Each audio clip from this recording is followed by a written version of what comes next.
Welcome to LiveDaf, your online Daf Yomi Shiur. Shalom Aleichem and welcome back to today's Daf Yomi, which is Shabbos Daf Kuf Chav Ches. We're right on top of the Omer at the first line. Begins the Gemara, Avaloi es ha-tevel. The Mishnah told us one may not move tevel on Shabbos. Tevel is something which the Truma Maisa was not yet separated from, and it's inedible. It's also to be eaten. It's muktzah. Pshita, says the Gemara. Isn't that obvious? Of course it's muktzah. Why would I think otherwise? Lo tzricha. Apparently we're speaking about betevel, which is only tevel midrabanan. It only has a status of tevel midrabanan.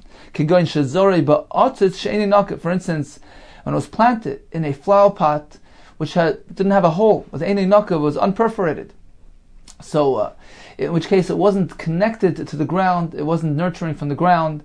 And min ha-Torah, any produce that grows in this type of a flower pot is not obligated in Trumas and Meiser, it's only a Chiv d'Rabbanan. So it's a Tevel Midrabbanan.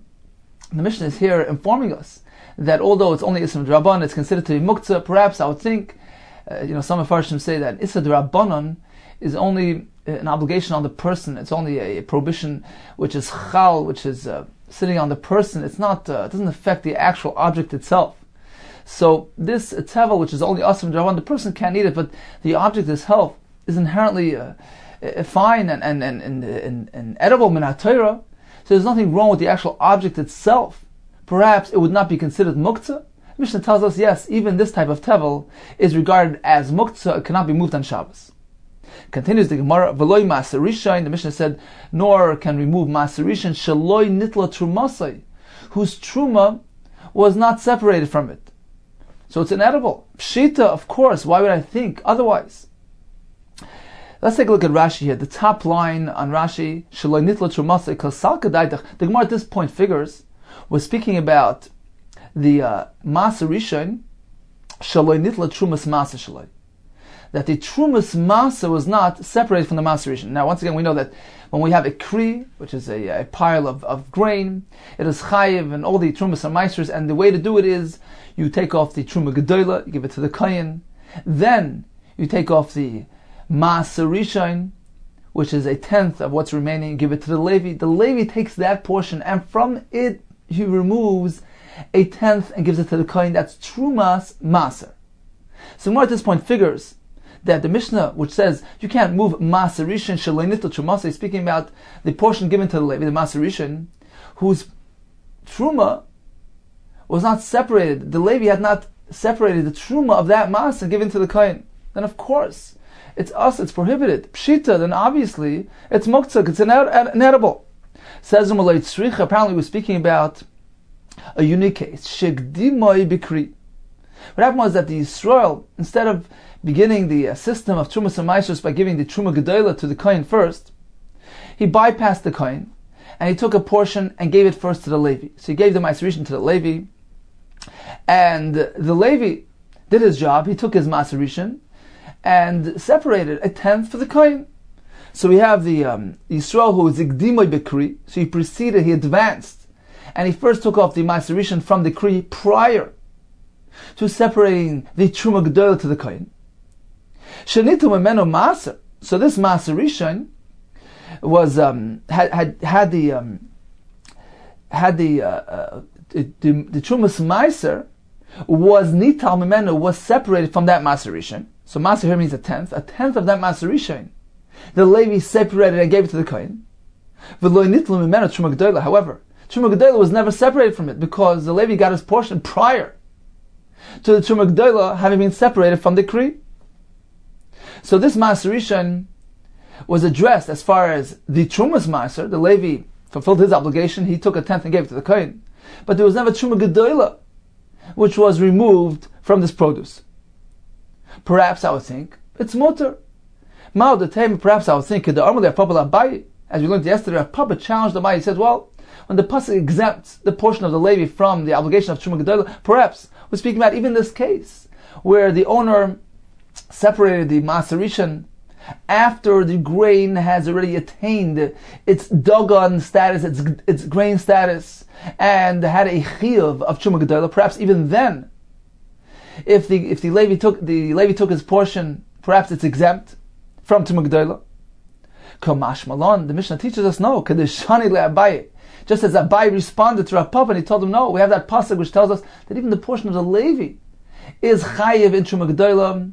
And apparently he's speaking about this type of case where the Levi accepted his portion of Maser Rishon after the grain has already attained its grain status and it was already obligated, was already mechuyev in the obligation of Truma Gedolah.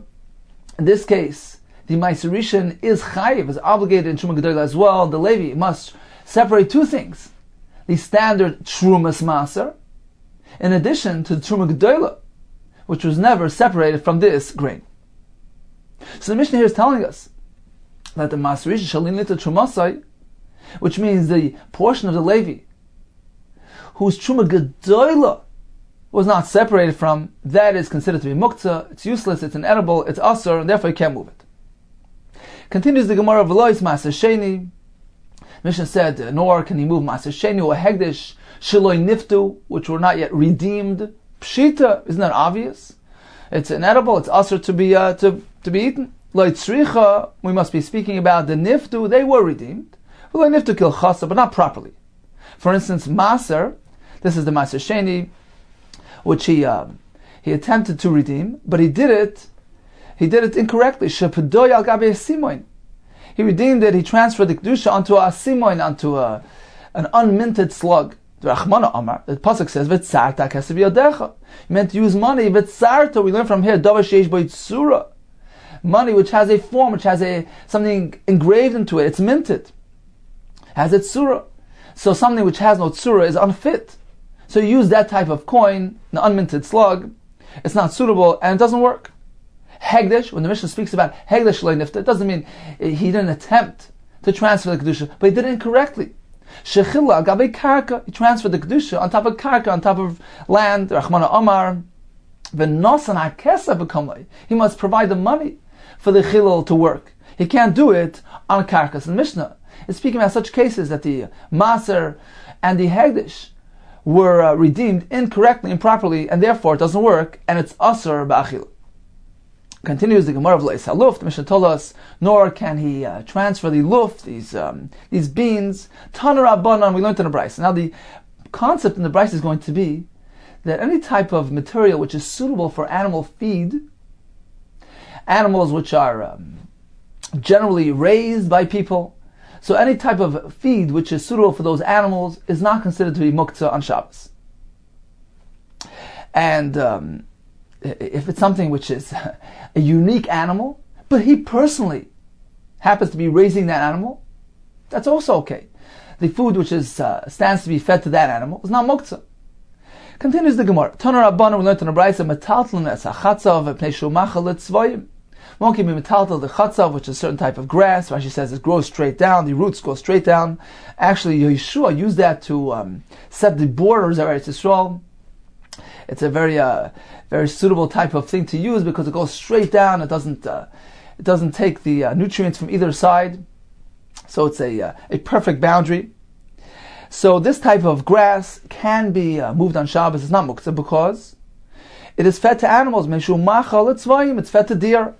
Vesachardol, one can move mustard, meshum machal yoinim, because it's fed to pigeons. Now, if you recall now Mishnah, we had chardo, which was actually muktzah. So the Farshim explain that it seems to be dependent on the locale. The town of the Mishnah was discussing an area where they didn't generally raise pigeons, whereas the Bryce is discussing a place where raising pigeons was something acceptable and common. Therefore, the chardal, which is used to feed the pigeons, is not muktzah. Rav Shimon Gamliel Omer, a chiddush, af metaltlin shivei schuchis. One can even move broken pieces of glass. Why? Because it is feed for ostriches, which is something which the typical person doesn't raise. It's something which is raised by princes, wealthy people. Nevertheless, Rav Shimon Gamliel holds, Kol Yisrael b'nei malachim. All of Yisrael are regarded as classified as princes, and something which is suitable for a prince to raise, we consider every yid. We consider it to be appropriate for every yid. Kol Yisrael, all Yisrael have that same class, the same status. We don't differentiate between groups of people. Just as, if you remember, he said in the Mishnah that one can be metaltal this luf because it's machal oirvin, it's food for ravens.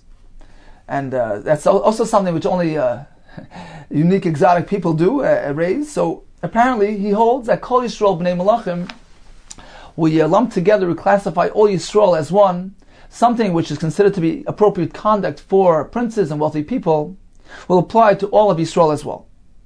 So again, these broken glass pieces are not muktzah because it is fed to the ostriches. If so, what about bundles of vine branches? That as well can be moved because it's feed for elephants, which is also something generally raised only by princes and wealthy people. So why do you specify only broken glass? What about zmoiros? Says the Gemara, Reb Shimon Gamliel, he holds ne'ami yeshchichi. Ostriches are commonly raised, at least by wealthy people, by princes, royal families. However, pilin, elephants, that's not something which even they would raise. Lo yeshchichi, that's not common. So there's a very small machlekes here. In principle, they both agree that something which is raised even by princes is considered to be appropriate for the ordinary yid. The question is, practical question, whether elephants fall into that category. Omer Ameimer, v'hu islay namiyos. This allowance to move around the broken glass on account of the ostriches, that's only if he personally happens to be raising ostriches.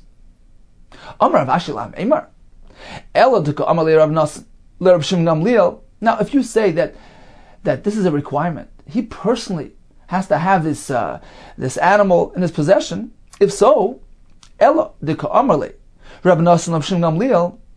How are you going to explain what Rav Nasan challenged? Right? He challenged Shimon Gamliel and he said, "Chavilas moiros, bundles of vines. Yitaltel, he will be able to move because it is a feed for elephants." Right? That was his question.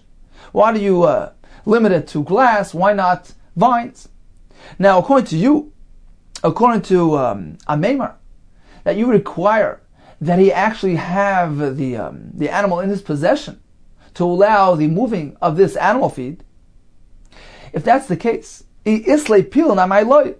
the discussion here is when the animal is in his possession. So what's the question regarding elephants? If he has pilin, he islay pilin, why would he not be able to carry those vines? Meaning, what's the point of a contention here? There's a discussion between Rabbi Shimon Gamliel and Rabbi Nasan whether or not elephant feed is muktzah. Well, if he actually has that creature in his possession, and certainly there's no contest, there's no discussion here. Of course it's not muktzah. It's designated to feed his animal. Elo ra'ui. Apparently we're not speaking about a case where this animal is actually in his possession, he's actually raising it. Rather, Rav Shimon Gamliel was telling us a chiddush. Roi. That although personally he's not raising it, but he's roi to raise it. Something which is raised by royalty, by wealthy people, is considered to be appropriate conduct, even for your ordinary person, for your ordinary Yisrael. It's roi for him to raise this animal. Therefore, the food which is generally fed to this animal is considered to be designated for this animal. It's not muktzah. Hachinami roi. Here as well, when we speak about the ostriches, we don't actually need it to be there present. We don't need him to actually be raising the namiyos. Rather, as long as he's a Yisrael and Kol Yisrael B'nai Malachim, he is roi to raise it, and it's not muktzah. So Rav Ashi, he disputed Ameimer's contention. You require the animal to actually be present. I agree with you. If an animal is present, then there's no discussion. And the animal, which a person is actually raising, the food which is designated to be fed for that animal, wouldn't be muktzah. Very practical consideration. It's designated for that animal.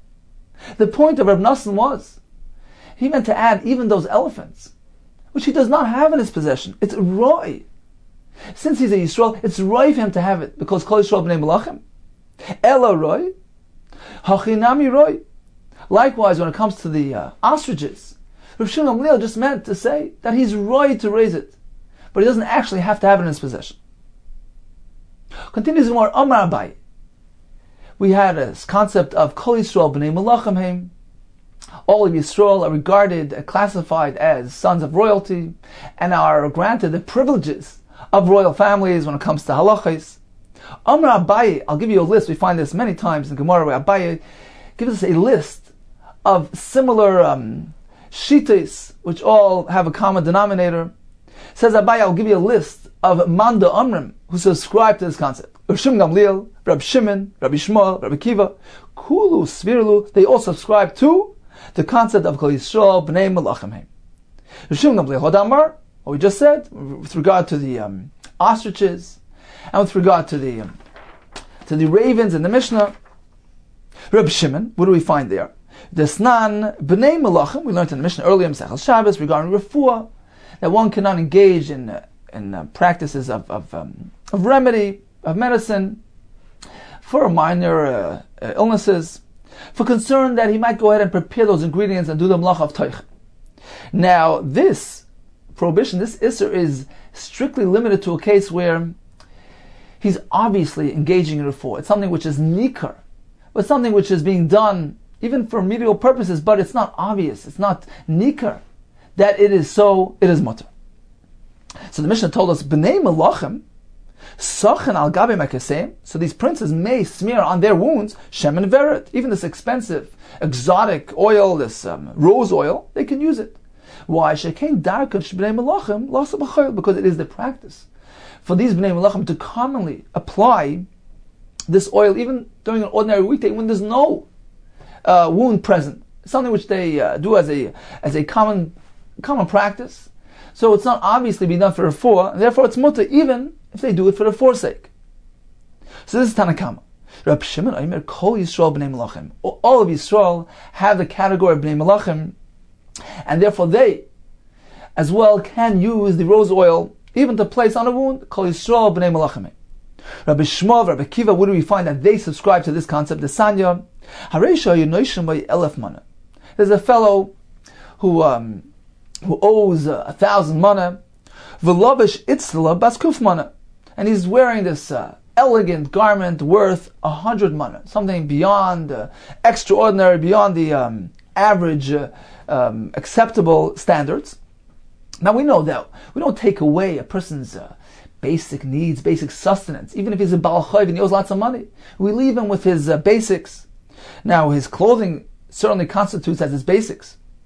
So the question here is, if he's wearing this elegant garment, can we go ahead and tell him, well, listen, Ravid, you don't need such an elegant piece of material. We'll give you something standard, and we'll sell this one, and use the rest to pay back your debt.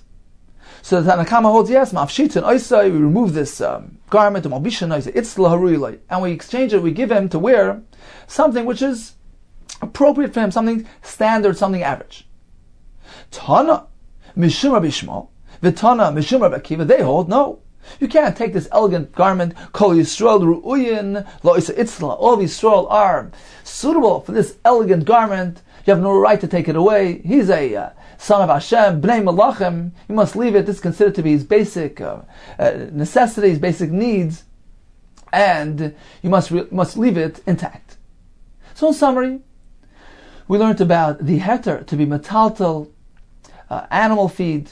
Now, if he personally has this exotic animal in his possession, certainly he can be metaltal, the food which is designated for this animal.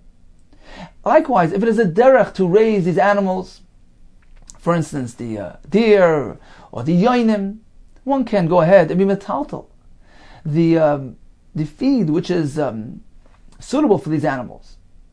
What about if it's only derech of b'nei malachim to raise these animals? For instance, the ostriches, the ravens. According to Tanakama, it's asa. According to Shimon Gamliel, it's mutar because kol Yisrael b'nei malachim. Rav Nosson adds that it was even common practice for the b'nei malachim to raise elephants. So elephant feed is mutar as well. Continues the Gemara.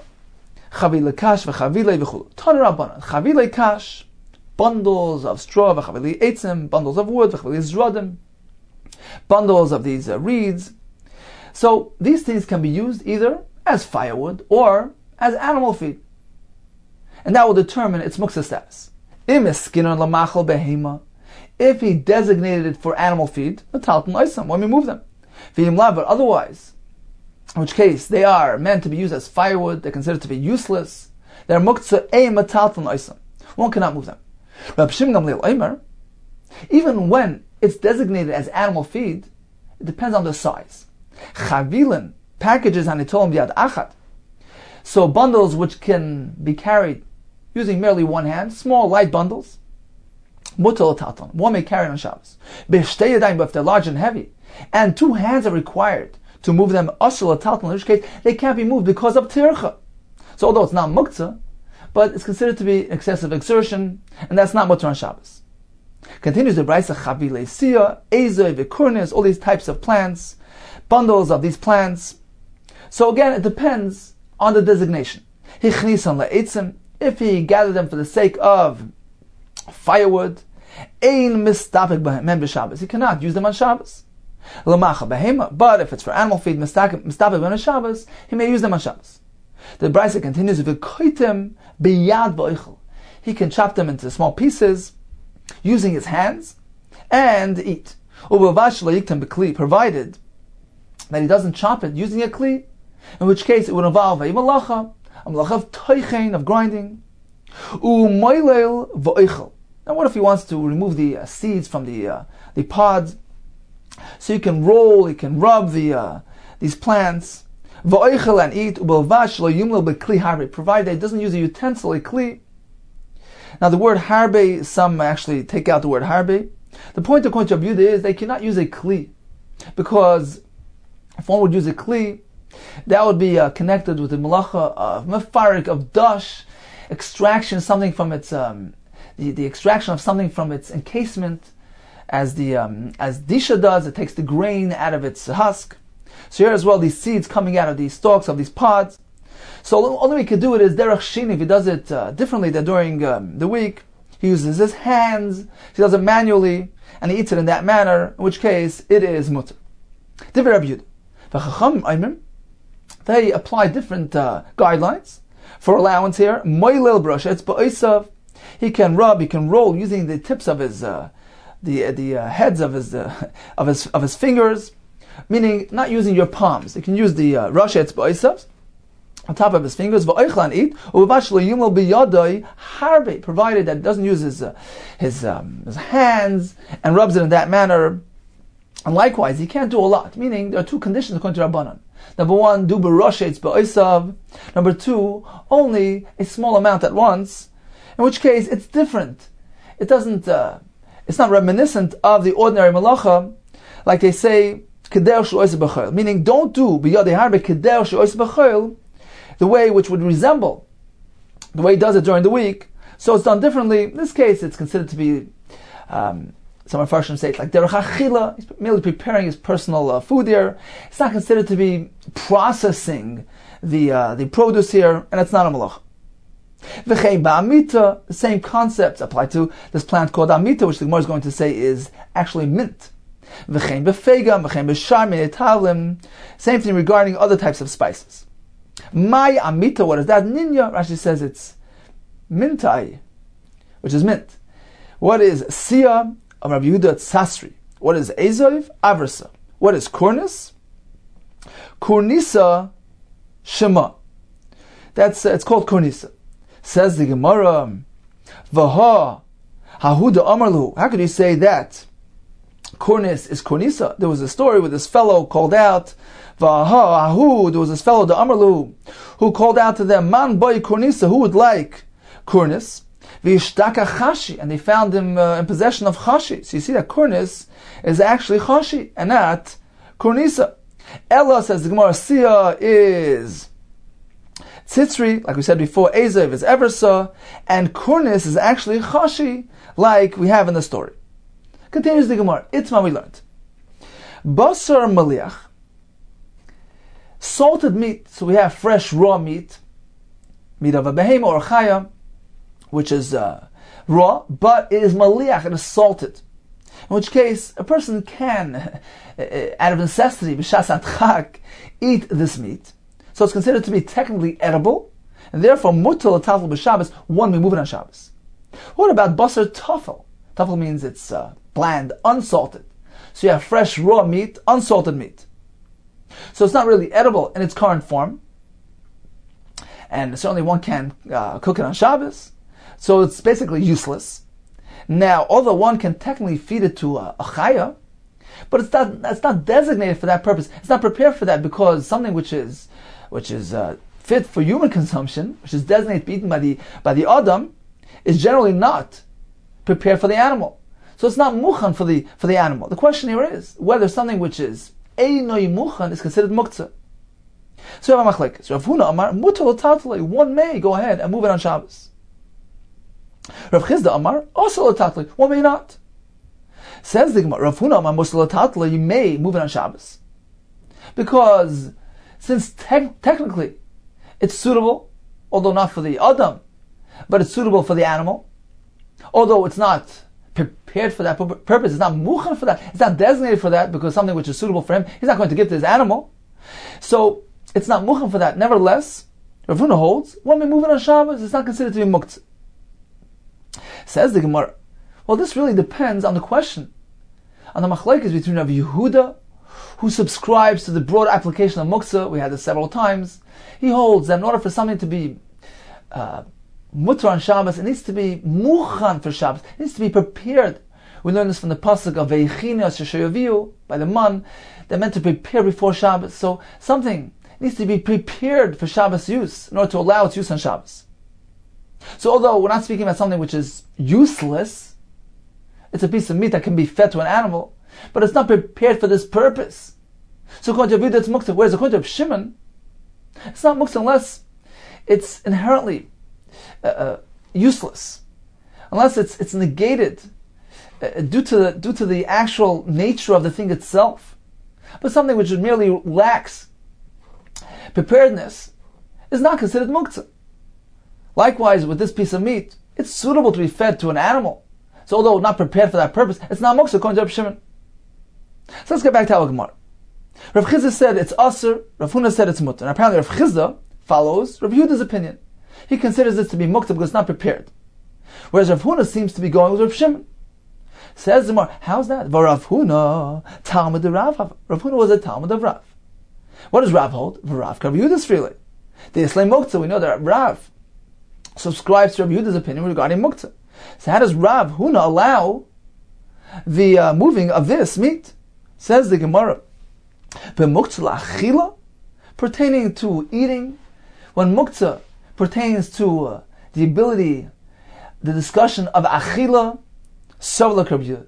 In that context, Rav Huna indeed holds like Rav Yehuda that unless it's been prepared, it cannot be eaten on Shabbos. However, when it comes to merely moving it, b'muktzah l'taltal, in the context of moving something, savla krab Shimon, in that case he subscribes to Reb Shimon's view in muktzah, and simply due to the lack of preparedness, it's not considered to be muktzah. Then first to explain the reason for this distinction is because the requirement for hachana pertaining to eating allowance is based on the pasuk of Veichina Sheyaviu by the man, so it's based on a pasuk. Therefore, it's considered to be more stringent, and therefore Rav Huna, when it comes to eating, he follows Rabbi Yehuda's shita in muktzah, as opposed to the Issa Tiltal, which is the Rabbanan for concern that he might actually carry out Shesarabim, etc. It's not based on a pasuk. Therefore, he regards it more leniently, and therefore he allows moving this piece of meat, although it's unprepared for Shabbos use. Continues the Gemara. Rav Chizda Amar Asa. So Rav Chizda was the one who said it's muktzah, since it's unprepared, he can't even move it. Rav Chizda Amar Shalatatli. Says the Gemara, how does that work? For Rabbi Yitzchak Bar Ami, there was a story that Rabbi Yitzchak Bar Ami Ikla Liber Rav Chizda, he visited the home of Rav Chizda, and he noticed Hahur Bar Avza, this duck, Davo Komataltule, that they were moving it Mishim Shalatula, out of the sun into shade. This was a fresh duck, a raw duck. And why did they do it? They were prompted actually by Rav Chizda, by his comment. Because he had said, V'amar Rav Chizda, Chisorin Kischa Chazina Hacha. When he noticed the duck sitting in the sun, he said, I see Chisorin Kis, I see loss of value here, meaning I see a hefsed coming. The duck is going to spoil in the sunlight. So that prompted them to relocate it. Apparently, Rav Chizda holds one may move a raw piece of meat on Shabbos. Says the Gemara, Shani bar Avza. A duck is different. The chazil umtza, because it is suitable to be eaten as is. The meat is soft and tender, and therefore, even when it's raw, when it's uncooked, it's still considered to be roy lachila shasat chak. Out of necessity, one would eat it. Therefore, it's considered to be prepared and designated, even for human consumption, and is not muktzah, as opposed to animal meat, behema v'chaya, that is not really edible for a human, and therefore is considered to be muktzah on Shabbos. Tanu Rabbana, dog maliach. What about fresh fish, but it is salted fish? You have a salted herring, for instance. It's perfectly edible. Mutal tatloi, one may move it. Dog tafel, a bland piece of raw fish, unsalted. Also tatloi, one may not move it on Shabbos. As Rashi points out, that even according to the shita that allows moving the fresh meat earlier, on account of its suitability for animals, a dog tafel is different, because that, Rashi says, is not roy for dogs. They wouldn't eat it. Basar, what about raw meat? Bein tafel, whether it's bland, meaning unsalted, bein maliach, whether it's salted, mutal tatloi, one may move it. And apparently we're following the shita of Rav Shimon, who does not subscribe to muktzah in this case, since technically it can be fed to the animals. It's not muktzah. Tana Rabbanon. Metal nasat sombais, when we move bones, because it is fed to dogs, and it's considered to be muchen for them. Basa tefuach. What about spoiled meat? That can be moved as well, because it is fed to the chaya. Mayim megulim. What about water which was left uncovered, in which case a person may not drink from it for concern that perhaps a snake arrived and deposited his venom? So can one move that water on Shabbos? Says more, yeah, because it's suitable for a cat. Let's take a look at Rashi. The top line here, basas of fuach, means masriach, spoiled meat. Lechatzul, for a cat. Leimazikle eres the nachash. The venom of a snake does not harm him. Sha'af hanachoshim yechelis, because a cat will even eat the snake itself. Continues the Gemara. Rav Shimon Leil Omer, kol atzman osala shoisan. The entire thing itself, meaning this water which was left uncovered, one may not leave it around on account of danger. Perhaps somebody will come along and drink from this water. So in summary, we learned about basar of a behema, b'chaya, if it's salted and technically can be eaten by a adam, it is not muktzah and is mutter to move on Shabbos. What about raw meat which is unsalted? According to Rav Huna, although one may not eat it on Shabbos, but one may go ahead and move it on Shabbos. According to Rav Chizda, one may not even move it because it's muktzah. What about spoiled meat? All agree that it's mutter because that is designated to be fed to the animals. What about raw duck meat? Even if it's tafel, meaning bland, unsalted, it's mutter to be moved because, technically speaking, one can eat it out of necessity, b'shasat chak. What about fish? So it depends. If it's salted, certainly it's fully edible and it's not muktzah. If it's unsalted, then it's asur according to all shittas, because it's not useful for any purpose. He can't even feed it to his dogs. What about bones? Bones are not muktzah because that is fed to the dogs. And finally we had these mayim megulim. That's not muktzah as well because the cat would drink it. Continues the Mishnah. Koifines asal. One may overturn a sali basket of ne'afreichem in front of the chicks, kadesh yalu v'yerdu, so that they can go up and down to their coop, to and from their coop, using this basket. So what's the chiddush here? Rashi points out, although he's being metatel a kli for the sake of the afreichem, which are muktzah, as the Gemara discussed earlier in the Masechta. Tarnagola shebarcha. What if a chicken escaped? Doichen oisa, one may push it until it comes back home.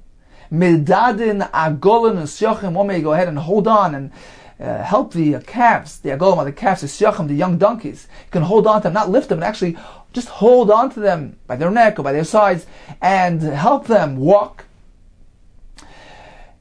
Says continues the Mishnah, Isha Medada is bina. So one second, we're speaking about even something which is an animal which is really muktzah. So one cannot actually lift an animal on Shabbos and Balchai is muktzah, considered to be useless. We're speaking about cases where there's a hefsid moment involved. There's a potential property loss. Where this Tarnagolis ran away. These Agol Misyachim escaped. So you can go ahead and work out a way that they should come back. So by the Tarnagolis, the Mishnah tells us, he must push it. He can't actually hold on to it and have it walk in that manner. Whereas when it comes to the Agol Misyachim, we're more lenient. Middaden, he can hold on to them and assist them and have them walk back home in that manner. So although he's actually moving muktzah, the Chacham allowed it in the case of a hefsid moment. Continues the Mishnah. Likewise, Isha medadas b'na, a mother can go ahead and help her child walk, and the Gemara will tell us even if she's a rabbin, she can do so. Oh, Rabbi the Emasai, when is this allowed? Bizman shehu noitel achas, when he has the ability to lift one foot, u'maneach achas, and he places one, meaning he walks. She's simply helping him walk. But if he's simply dragging his feet, then asr, she can't do that because she's actually carrying him, which is not allowed. So an animal fell into a stream, a water trench. Maybe karim meksases. So you can bring karim meksases, pillows, or karim usually means mattresses, meksases, pillows. So pillows, cushions, and he can go ahead and place underneath it to assist it in its ascent, to allow it to climb up. Also, if it climbed up, if it came out, then fine. So, but he can't actually physically lift the animal, which is muktzah. Meisve, we have a brisa which seems to tell us that is not allowed. An animal which fell into the amas hamayim, he needs to provide its provisions right there in its place, so it doesn't die, so you can place some food there. But that's it. Parnasa in, only its provisions. He can provide. He can't do that. Says the Gemara, now why wouldn't he be able to do the karma ksas? The Gemara is going to tell us because of a concern of mavata kli mechanai, as we'll see soon. So the Brisa seems to imply that only providing sustenance is allowed, but placing these utensils to allow the animal to climb out, that's not allowed. Says Malay Kasha, it's not a Kasha. The Efsha Parnasa. The Brisa, which insists on limiting the allowance here to Parnasa, is only when that's an option. But the halacha that we learned earlier, placing the karmic sases to assist the animal in climbing out, is a case of the Efsha Parnasa, that there's no Parnasa option at hand. Perhaps it's a deep pit and it's just not viable. So therefore, he may place the karmic sasais to facilitate its exit. Efsher panasa in, Viloi, if Efsher panasa in, if one can go ahead, provide panasa, fine, do that. Viloi, but otherwise maybe karmic sasais, he brings those karmic sasais and places it underneath. Says the Gemara, how can you allow placing these utensils underneath the animal? He's negating the kli from its preparedness, meaning, when he places it under the animal, meaning he allows the animal to walk on it, what's happening is the kli right now is becoming nullified. It can't be used any longer. It's sitting under muktzah. Rashi explains it's an Issa D'Rabbanan. It looks like he's demolishing, like soiser. So how can he do that? Answers the Gemara. Savar. The reason why he can do it is because he holds mevata kli me'echanai. The Mandamar, Vidam Rav holds that the halacha mevata kli me'echanai, nullifying a kli from its designation, is merely D'Rabbanan. It's an Issa D'Rabbanan. However, when he's coming to rescue his animal, he's actually addressing a more serious concern. Tsar balachayim, doiraisa. Preventing distress from a creature is a biblical obligation. Rashi will give us the source. So since the consideration here is tsar balachayim, v'asi doiraisa, this biblical consideration, this chiyuv of tsar balachayim, will come along with v'dochid rabbanan and negate, suspend this of the rabbanan. That takes precedence. Therefore, one can place those karmic sases to remove the tsar, the stress of the animal, despite the fact that it involves a rabbinic concern. Let's take a look at Rashi, who is 14 lines from the top of the Amud, beginning with the words "V'akum avata kli me'echanei." So the Gemara asked, how can he place the karmic sases? Isn't he being mavatal the kli? Once they're underneath, he can't any longer be metaltal those kalim. The doime or vidaime l'soiser binyam d'rabbanan. It appears like he's demolishing a binyan midrabanan. He's taking a kli, which is perfectly functioning and useful, and he is terminating its use. So that's considered to be like soiser midrabanan, and that's awesome. Continue the Gemara, fine, that's one consideration. But on the other side, we have tsar balachayim, which is the iraisa. Shenemar ozav tazav imoy. Torah is instructing person to go help his friend unload his animal. V'ikaman, the dorish time of the crop. And there is a manama who explains the reason is mishum tsar balachayim, be'elu metzias. The reason is it's based on relieving the animal of its tsar, its stress. So that's a issa minat Torah, it's a chiv minat Torah. And therefore, that takes precedence. Let's get back to the Gemara. Tarnagolis shebarcha. The Mishnah said that one has a Tarnagolis who escaped. He can go ahead and push it back till it gets back home. Doichen in, he may push it, but medaden loy. Medaden again means holding on to the sides and facilitating its walking, assisting it in the hiluch. That he can't do to a Tarnagolis, as opposed to the agolam v'syachim, which the Mishnah says he can go ahead and be medada those animals. He can go ahead and help them walk. Says the Gemara, Tanina lahada tanraban. So our Mishnah actually parallels what we learned in the following brayso, medaden behema chaya v'oif b'chotzer. One may help the behema chaya or oif in their walking if it's in a chotzer. Avaloi satarnagolis, but he cannot do so to a tarnagolis. Says the Gemara, why? Why is a tarnagolis an exception? Tarnagolis my time aloi. Why do you only allow one to push it, but not to actually help it walk? Because a chicken has a tendency to lift itself off the floor, in which case we have a concern that he may go ahead and actually carry it, which is a muktzah concern. He's being metaltal b'achai. So if he holds on to it and facilitates its walking, perhaps the animal, the tarnagolis, will lift itself up in the air, and he will end up actually holding on to it, fully carrying it, which is muktzah. Therefore, we only allow him to push him, in which case there's no concern. This is in contrast to the other animals, the calf, etc., who don't entail this phenomenon. Therefore, there's no concern. He may go ahead and hold them as they walk. Continues the Gemara Tani Chada. We have one brayso which says medadin behema v'chayv b'chotzer.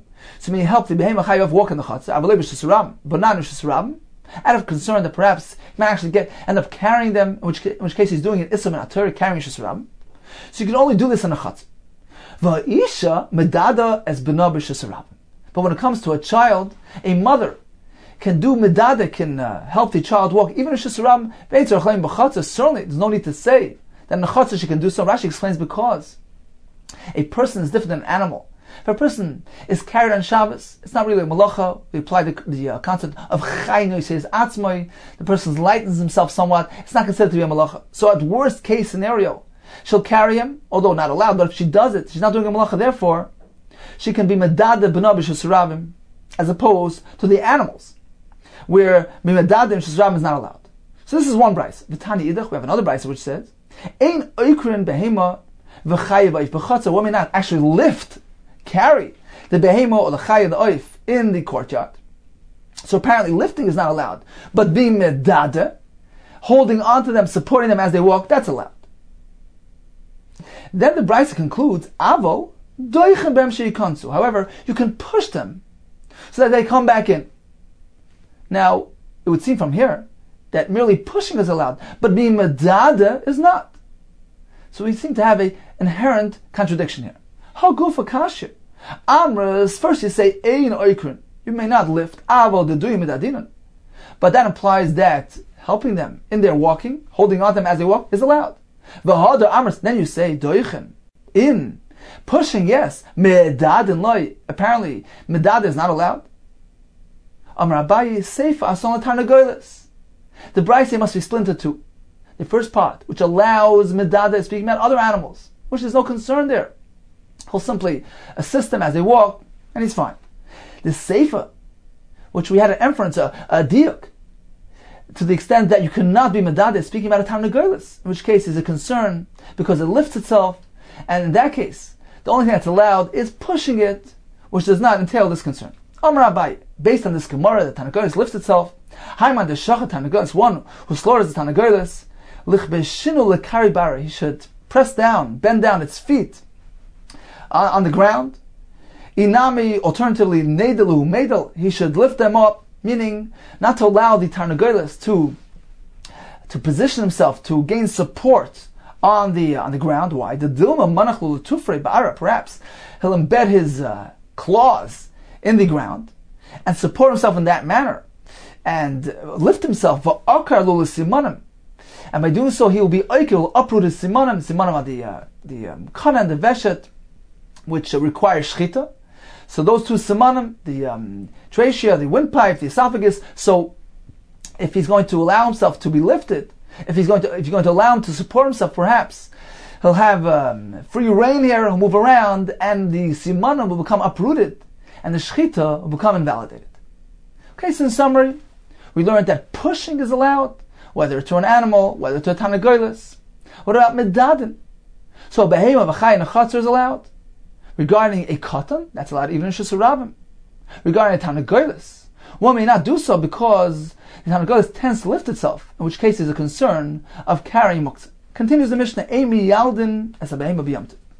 One may not go ahead and deliver the offspring of a behema on yamtiv. He may not pull out the fetus because it involves tircha. Aval mesadin, but he can be of assistance. The Gemara will explain exactly what mesadin, what assistance means. But certainly, an isha, one may go ahead and deliver her baby on Shabbos. Likewise, he can go ahead and call a chachama midwife, even from a faraway place, even from out of the tchum. One may do chilul Shabbos for the sake of this isha who's giving birth. One may tie the umbilical cord, which is necessary for the well-being of the child. He may also cut it. All the tzrachim, the needs of the bris milah, can be done on Shabbos.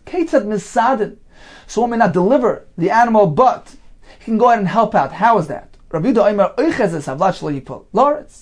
simply means that he holds on to the fetus as it's coming out, so it doesn't drop down on the floor. He can even press the flesh, the womb of the animal, to manipulate, to induce the giving birth of the vlad. Tanya kavase Daf Yuda. We have a brayso in support of Rabbi Yuda. Ketzad mesaden. What is the example of mesaden? Uychsan savlad. Hold on to the vlad shel yipoil la'aretz. V'nefech lebechoit mai. You may go ahead and blow into its nostril to clear them. V'nos leidadosech piv. It's speaking about an animal. And likewise, you can place the dad, the udder of the mother into the mouth of the offspring sheyinak, so that it nurses. If we were faced with a situation where the mother estranged himself from the offspring, we would try to evoke rachmanas and pity.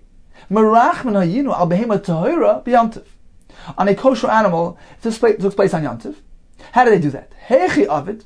So what did he do? Amar Abaye, maybe Bulshel Melach, takes a fistful of salt and places it into the womb of the mother behema, Sarah, so that she recalls the pain of the childbirth, and she will have pity on him. Somehow this evokes the feelings, the mercy of the mother. Likewise, they spritz the meishilya, the juice of the placenta, vlad, on the offspring, so the mother discerns its scent, and she has pity on him. This only applies to a kosher animal.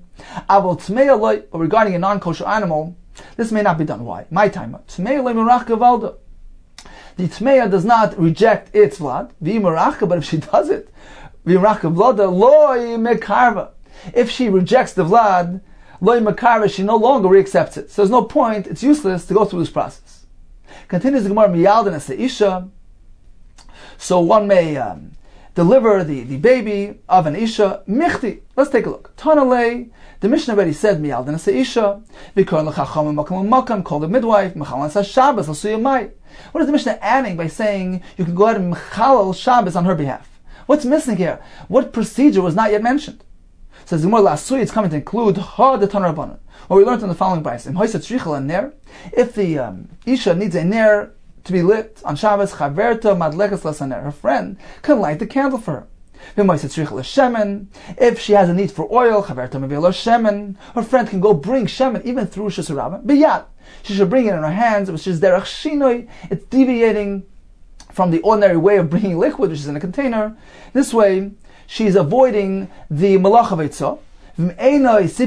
But if it's not sufficient, what she has in her hands is not sufficient, and she must bring a larger quantity, what does she do then? Mevia b'sa'ara, then she has the oil absorbed into her hair, and she brings it, she transports it through Shus Rabban in that manner. But if oil in her hair would not be sufficient, what does she do? Mevia b'kli, she simply brings a kli, a container with oil for the ish. Omar Ma, we just learned to Moisat Shrichel Ner, if she needs a candlelit, her friend lights the ner for her. Pshita, isn't that obvious? Why not? Why would you think otherwise? It's Pekuach Nefesh. Lo Yitzricha must be speaking about Besuma, that the issue is giving birth is actually blind. Perhaps I would think, keep it Lo Yichazia, since she has no ability to see Asr. There's no reason to allow lighting a candle. Kamash Malan, the Bryce informs us, yes. Isuvi Miyasodata, her mind becomes at ease when the candle is lit for her sake. Why? Savar, she figures, Ika Midi. If there's something, there's a need which arises, Chazi Chavertev Avdali, my friend will see and will do it for me. Because the place is lit and everything is visible. So lighting a candle, even for a blind woman, is allowed because it adds to her presence of mind and is necessary for well-being. Continues the Gemara, Moiset Shrichel Shemen. So the Brisa told us that if the hand is not sufficient, so you have it absorbed into her hair. The point here is to spare yourself a malacha of haitzah. Says the Gemara, fine.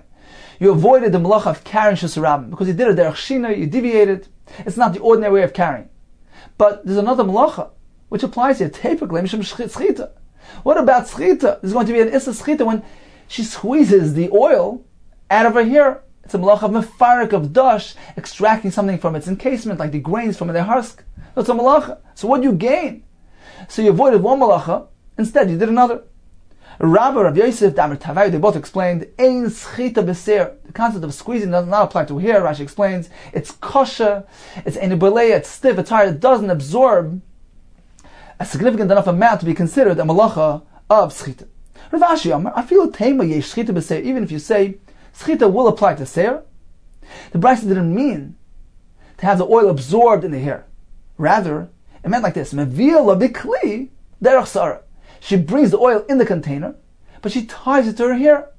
So it's a derech shinoi, the kama, the efshel shanui mishanin. As much as we can deviate, we're meant to deviate. So although she's being in a container, but since she ties it to her hair, it's considered to be a shinoi, a deviation from the norm.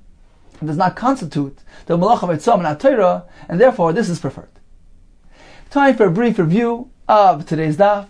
We began with a discussion of the various objects in our Mishnah, which can be moved on Shabbos, and the Gemara told us the chidushim involved, and the Gemara proceeded with animal feed, which one may move on Shabbos. So, if this feed is meant for an exotic animal, which he actually is raising in his property, in his possession, he has it, it's mutter, because it's designated for this animal. If this animal is commonly raised, there as well, the animal feed is mutter. What if it's only something which b'nei melachim raise? Tanakama says that animal feed is asur. Rav Shimon Gamliel says it's mutter because he holds kol yisrael b'nei melachim. So a feed which is designated for ravens or for those the glass pieces for ostriches, they're mutter to be moved. Rav Nassan adds even elephant feed. We discussed those bundles of wood, of reeds, and the Gemara told us, well, it depends if it's designated for firewood, it's muktzah. For animal feed, it is not muktzah. The Gemara discussed different types of moilel, of rubbing, rolling those plants. We had Rabbi Yehuda Shita, Rabbana Shita. We proceeded with different types of meat regarding the basar v'hem v'chaya. If it's salted and technically edible for a person, it's mutter.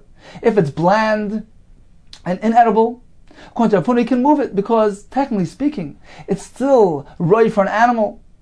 Whereas Rav Chizah said, he cannot move it, it's muktzah because it's not designated, it's not prepared for that purpose.